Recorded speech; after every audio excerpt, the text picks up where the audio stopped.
Rad-Ish. Welcome to Rad-Ish, the podcast where we spotlight people who shape counterculture and champion alternative ways of living through their passions.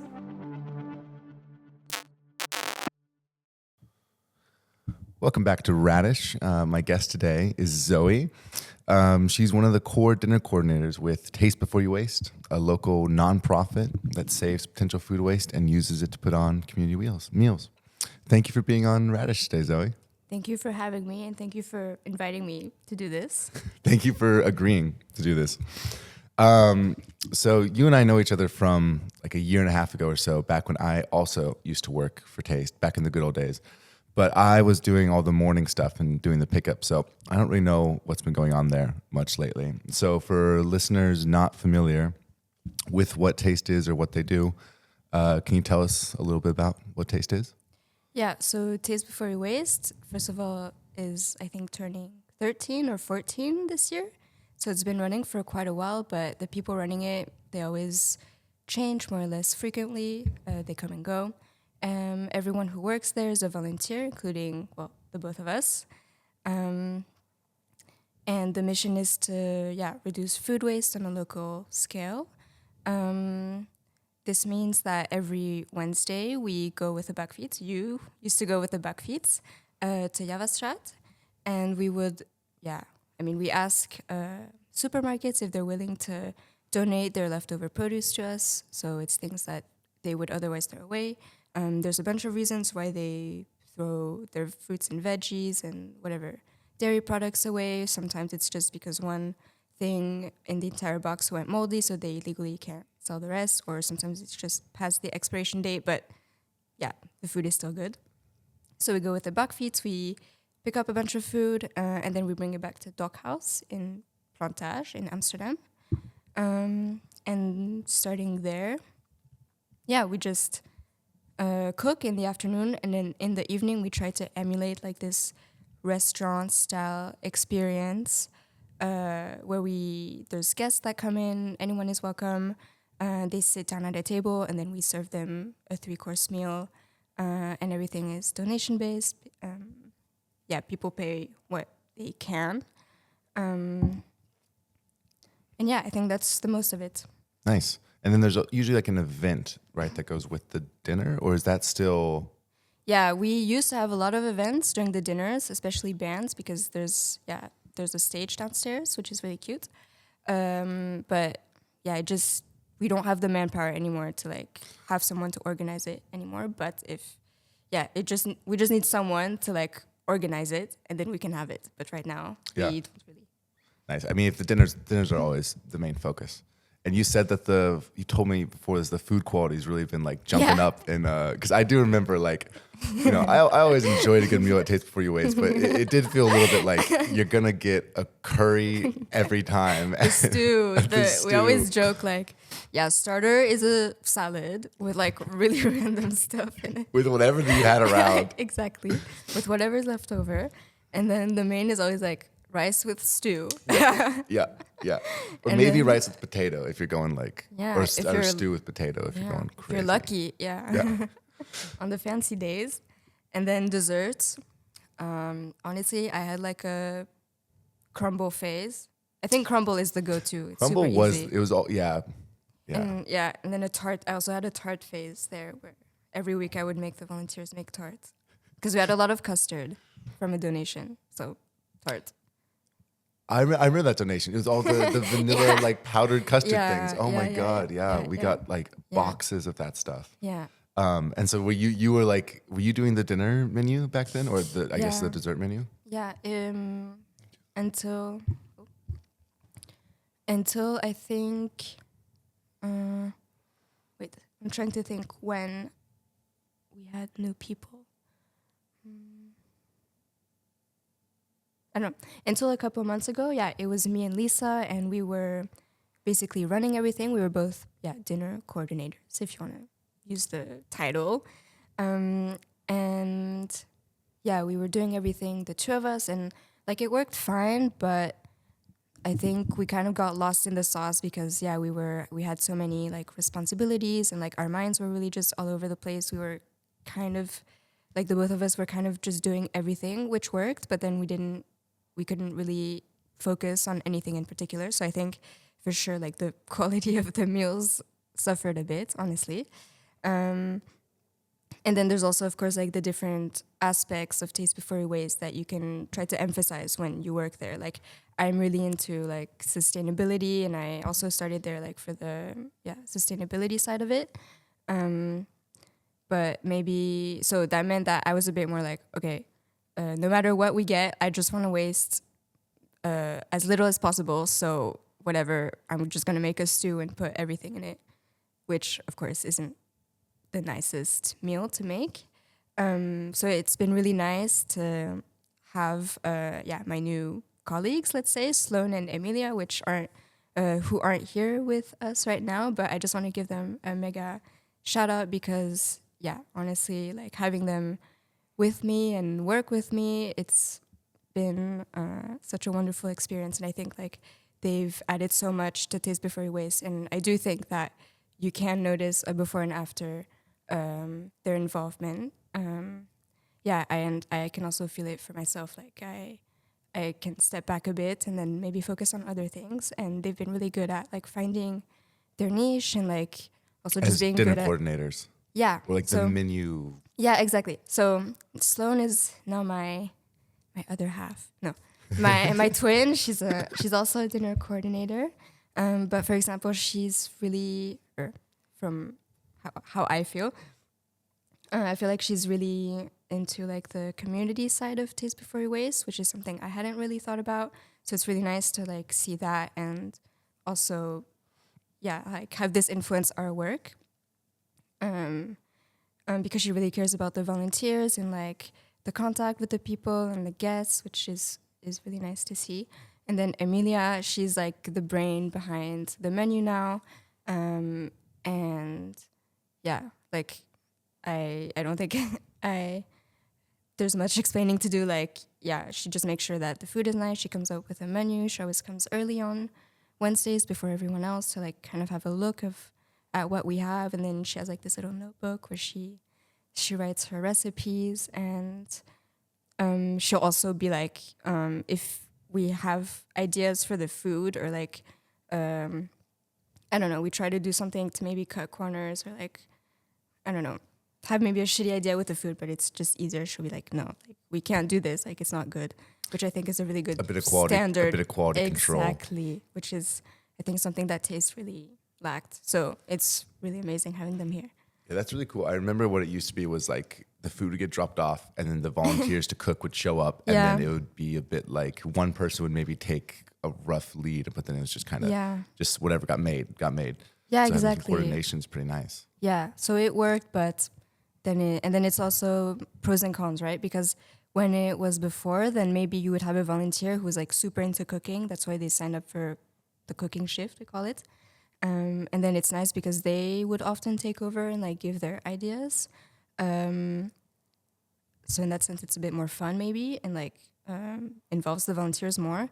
But on the other hand, like you do lose a lot of time in a way, and also, when there isn't someone who knows what they're doing, then you just end up with a salad and a stew basically. Yeah. So so now maybe and a tart or a crumble. Yeah, exactly. I mean, I'm not complaining. You mentioned earlier about how like there's you can pick different sides of like the organization. Like you were really interested in the sustainability, and then you said Sloan's really interested in like the community side. Like I never really thought of it as like having different like sides when I was doing it. It always just seemed like it was just one thing.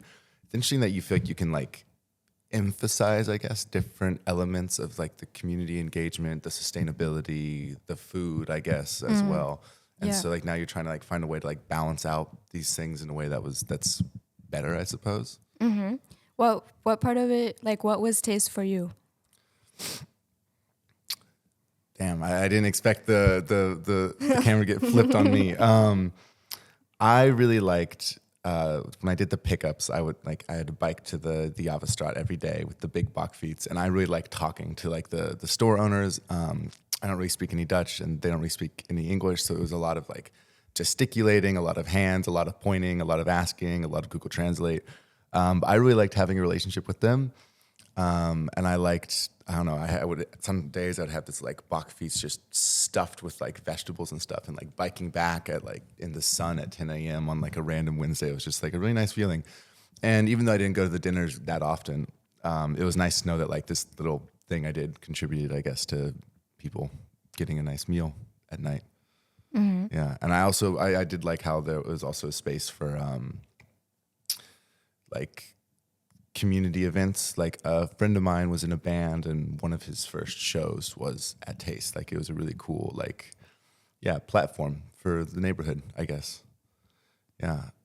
I guess there's a lot of different sides to it too. And Yeah. See, like even for you, like I also hadn't really thought of it until like I was confronted with other people who had like other opinions, and then when we would have like meetings about like maybe the future of Taste or how we organize, then it was really interesting to see like what points other people would bring up and what points they would be defending. Was the original question like what aspects of Taste I think there are, or I'm not even sure how much of a question it was. I was just really made me think, because Yeah, I never right? really thought of it like with that level of like complexity, or that this Right? like local volunteering organization. You know, I was just like, oh, it's a cute thing. Yeah. It puts on meals for people. Like Yeah. I never thought they could have that like multidimensionality, I Right? guess. Yeah. Like it's such a, in a way, obviously such a small initiative in the sense that there's just really little people running it, but also like the scale of impact that we have. I mean, I'm not saying it's not meaningful, but like we are a very local organization. But yeah, like there's so many, like you said, like dimensions and sides to it. And it's also super interesting to see how like one goal, which is reducing food waste, can like feed so many different purposes, like community, also in different places. Like the community in Dock House is super important because we rent the cafe, we rent our storage from them, and also like they're always there to help us when we need help. Shout out to them; they're also super super nice. And then like you said, there's also the community on Javastrat, which like every week they expect us. Every week they have something for us. Like literally, without them and their donations, we wouldn't be able to do anything. Yeah, it's like the foundation. Yeah. Yeah, exactly. And then there's the guests, and then there's the volunteers. Like there's just everyone involved is just part of this like machine in a way, and it's really cool to see how we like can all come together and like make it work. And then everyone in a way is also driven by this like higher purpose of or greater purpose of sustainability.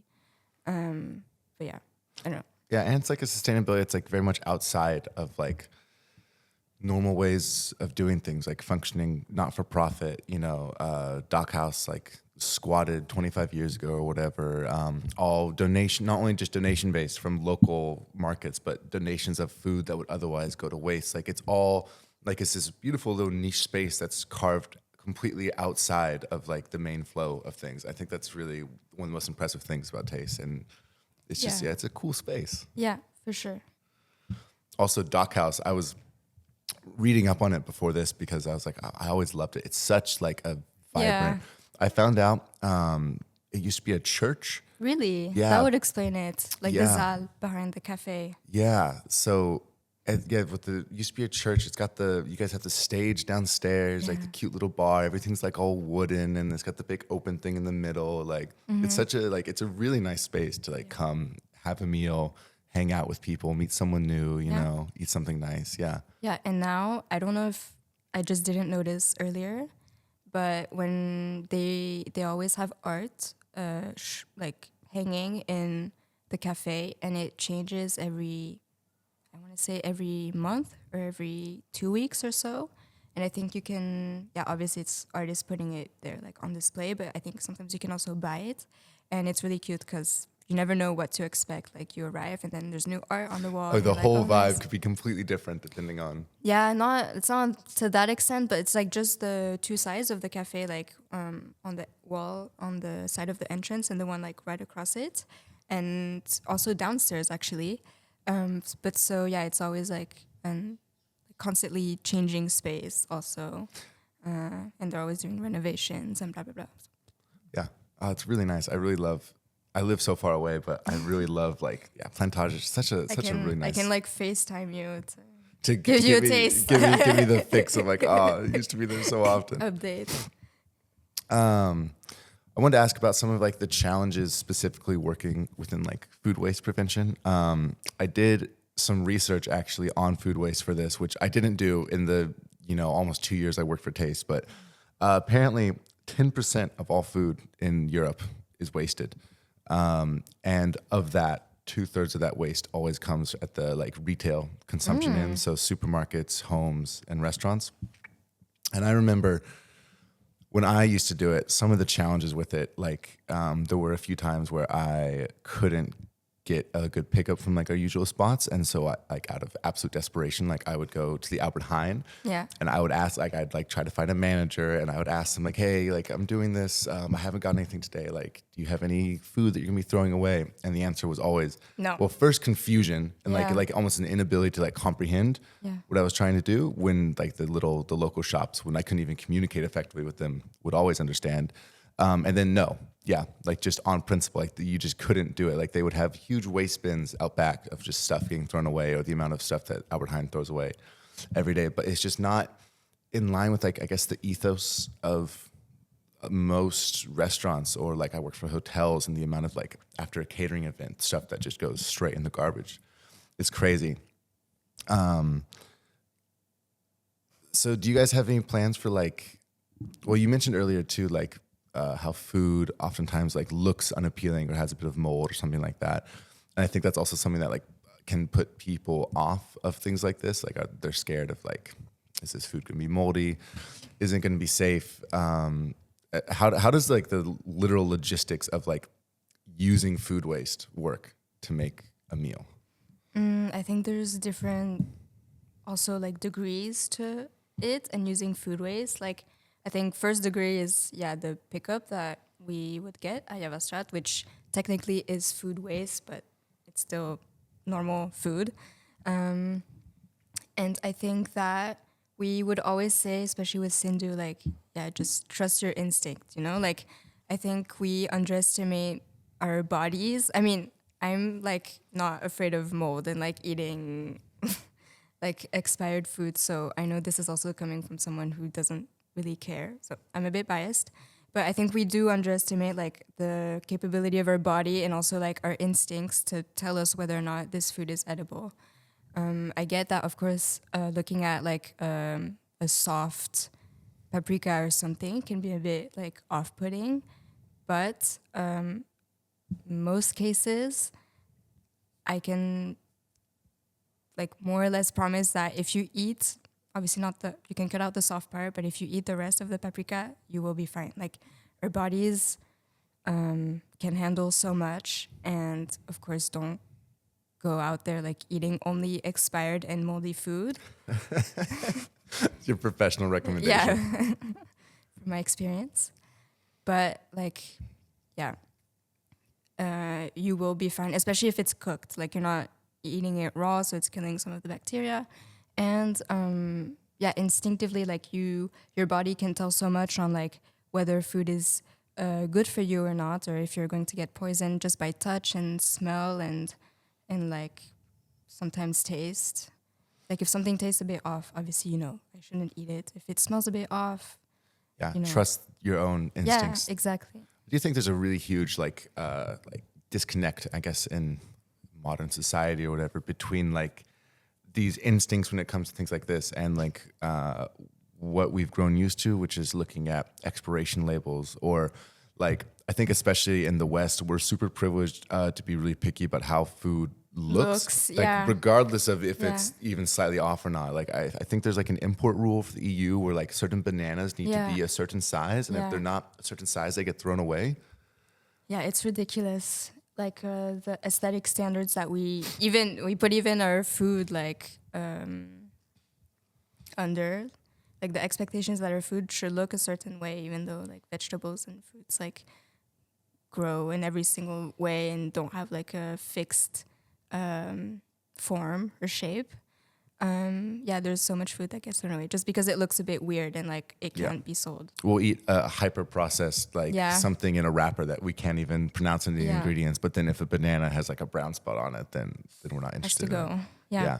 It's a weird disconnection because I feel it as well myself. Like it's almost like visceral, like what we're taught to like look for this almost like It feels wrong. yeah, like the cart- eating weird looking fruits and veggies. yeah, like the cartoon apple is always Yeah. like what you want, like you take a big bite of and it just like crunches perfectly, and like it's hard. And I don't like eating a brown banana either, it's not like a fun experience, Yeah. but like that disconnect is probably something that like, as we're trying to be more sustainable as like a society, like it's such an easy thing to get over, and there's no cost to being less like nitpicky about the aesthetics of our food. Yeah, there's actually quite some initiatives already about like this. So we save it from the retail level, but then there's also a lot of initiatives that save food from the like production level, because so much of it doesn't even get sent to like the supermarkets. Just It gets like off the filtered bat, out in yeah. the like Yeah. whatever the industrial food Yeah. process is. Yeah, because it looks a bit funny. Off the top of my head, I can't remember how it's called, but I know like at least 3. Really? Yeah. Wow. But that's quite nice because then they do like then these services. Of course, there's alternative versions, but then there's also like more corporate businessy versions. The alternative ones, like it's usually like a redistribution of the food that was gonna get thrown away, whereas like the corporate ones, like I know sometimes they like make sauces or like soups, like they already cook the produce to show like, hey, look, okay, this potato looked like this, but when you taste it, it's fine because it's just a potato. So yeah, it's super cool, like to see also all the different ways that you can go about it and like present this initiative that's actually like the same principle everywhere. Just So you can apply this principle at like at different stages in the food chain, I guess. Like it's great that Taste does it at like kind of the very end, but then I guess you can do it at the factories, there's different scales as well. Like I used to talk to the people called, it's in Dutch, but like Friends of the Neighborhood or that other food waste organization, and it was always really embarrassing because I'd be like on the bakfiets and then they would come up with this like big white van and be loading stuff up, and I talked to them and like they said they feed like 700 people like every single day, like just putting on free meals somewhere deeper in East. And like there's so many different ways to engage with this, and there's so many different ways. Like, you can have it be more community oriented, you can have it be more like environmental or more efficient. And this is something that's really that doesn't get a lot of attention either, especially because we throw away just so much food. Like one thing for sure I realized while working at Taste is that I could literally never do groceries, and like everything I eat, I could literally get it from the trash. Not literally from the trash, but like there's so much food being wasted out there, and there's so many also, thankfully, like people and organizations who are willing to give it away and not like Albert Heijn, like lock it up and stop people from getting it. I could just never do groceries and live off of this, which is a bit scary to think about. Yeah, that there's just that much. Or there were times where like I would have to like say no to certain donations because I was too full, or because like I just knew like there wasn't really an effective way that we could cook with it, and there was so much food, or like, and it's really overwhelming. Like this is like more food than I eat in a week, and like here it is like sitting on the sidewalk. To give an idea, I always say that on the Wednesdays when we cook, and we go to Javastraat with the bakfiets. So we always weigh everything once we get back to Dock House, like per product, just to have like some statistics to like, show. For cooking or just for like stat collection? For stat collection. Like it's useful. I mean, of course, it's just interesting on its own, but it's also useful for grants, especially because you need to be able to say, look, I have like the data to back up like my claims of saving food, Okay. Yeah. So yeah, we always weigh everything per product, and we always get around we usually get around 100 kilos of food every Wednesday. Yeah. Really? Yeah. Like you can't even imagine what 100 kilos looks like. Well, it's about a full bakfiets, but yeah. Oh my God. That's what a full bakfiets weighed roughly. It's about 100 Wait, kilos. that's what you were peddling every morning. In my head right now, I'm kind of trying to like, I'm imagining like there were a few times like there'd be a few bridges or hills and I'd be like dying on that thing. But that is crazy. That is so much weight in food. And does taste like, how efficient is like the cooking process? Like what do you usually have like leftover oftentimes after making a meal? I think we've gotten pretty good at not having leftovers.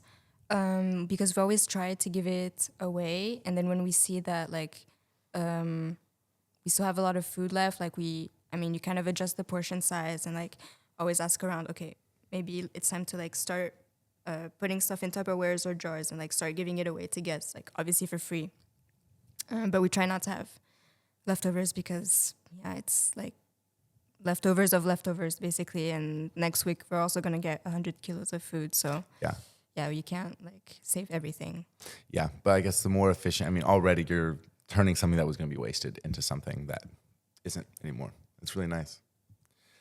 Wanted to ask you, these are kind of like these like connecting thread questions that we're trying to link to everybody on the podcast. If you could make one like change to like the culture or like the orientation of Amsterdam in specific to move things towards a future that you'd like your city to be like, what would that be?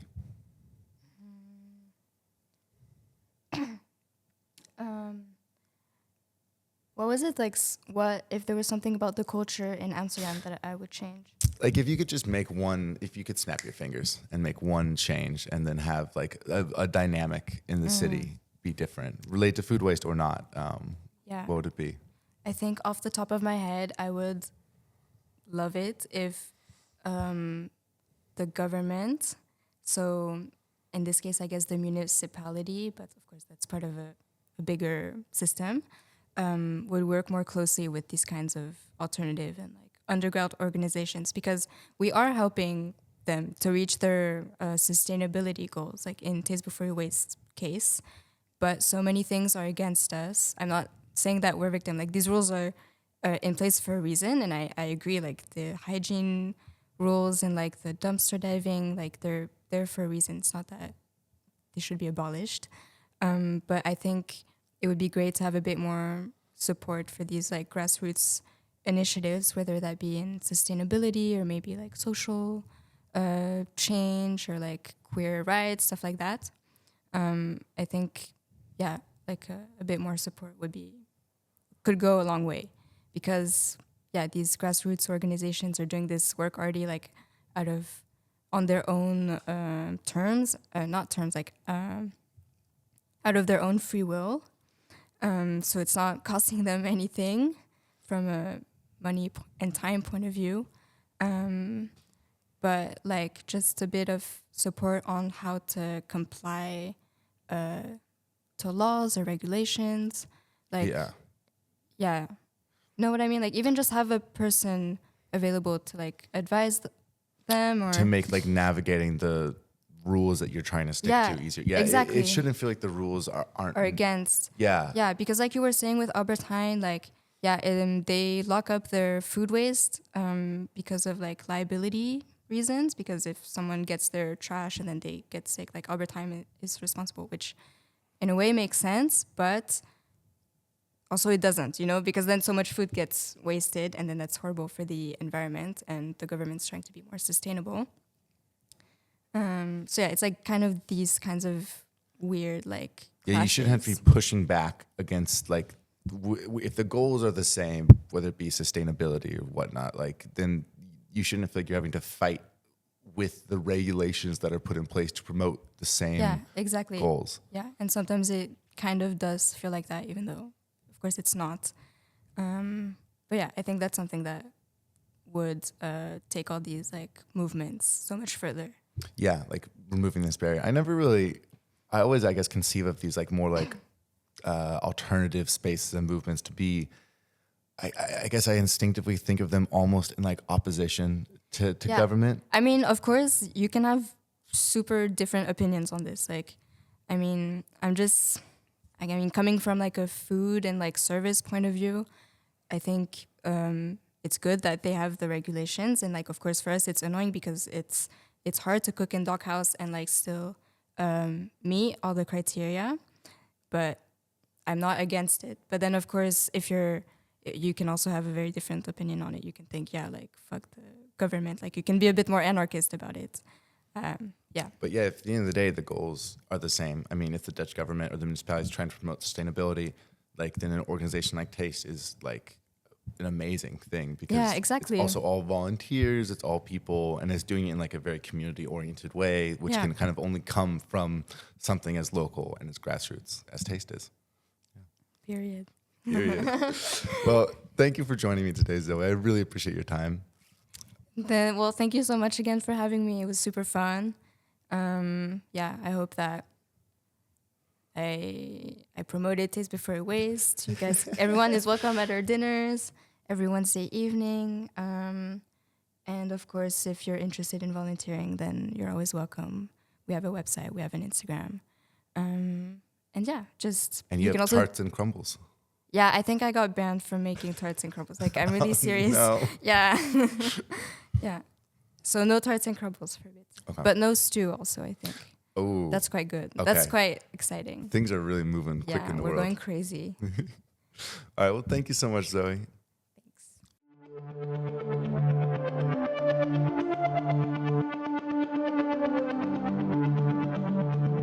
Rad-Ish.